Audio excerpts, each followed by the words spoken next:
बीते सोमवार यानी 27 नवंबर को बालाघाट का एक वीडियो वायरल हो गया जिसमें कुछ अधिकारी और कर्मचारी पोस्टल बैलेट के साथ दिखाई दे रहे थे। इस वीडियो के सामने आने के बाद हड़कंप मचा और नोडल अधिकारी को सस्पेंड कर दिया गया।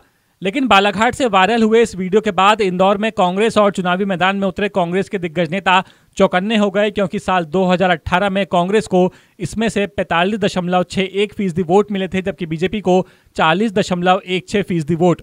इंदौर 5 से महेंद्र हार्डिया की जीत हो या जावरा से राजेंद्र पांडे की, राजपुर से बाला बच्चन जीते हों या फिर सुवासरा से हरदीप डंग, इनकी एक बड़ी वजह पोस्टल बैलेट ही थे।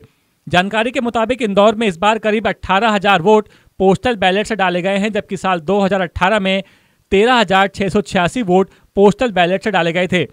बात 2018 की करें तो मध्य प्रदेश में 2018 विधानसभा चुनाव में कुल 2,87,736 वोट पोस्टल बैलेट से डाले गए थे। बीजेपी के खाते में 1,15,565 वोट आए, जबकि कांग्रेस को मिले थे 1,31,246 वोट।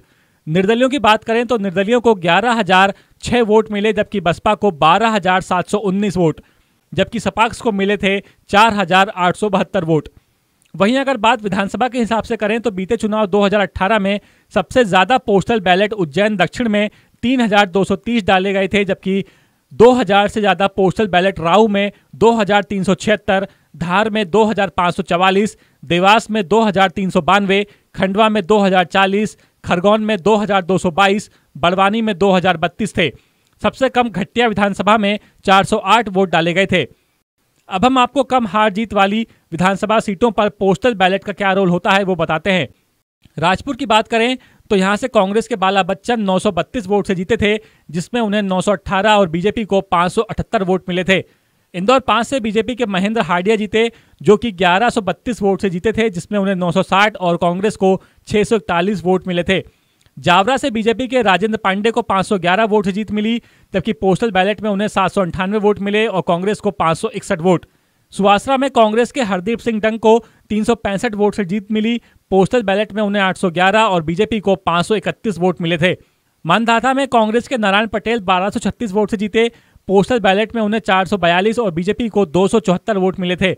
बात नेपानगर की करें तो नेपानगर में कांग्रेस की सुमित्रा काशडेकर को 1264 वोट से जीत मिली, पोस्टल बैलेट में उन्हें 272 और बीजेपी को 348 पोस्टल बैलेट वोट मिले थे।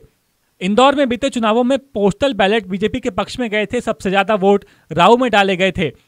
बीते चुनाव 2018 में कुल 13,683 वोट डाले गए, जिसमें बीजेपी को 7,282 यानी कि 53% और कांग्रेस को 5,735 यानी कि 41.90% वोट मिले थे।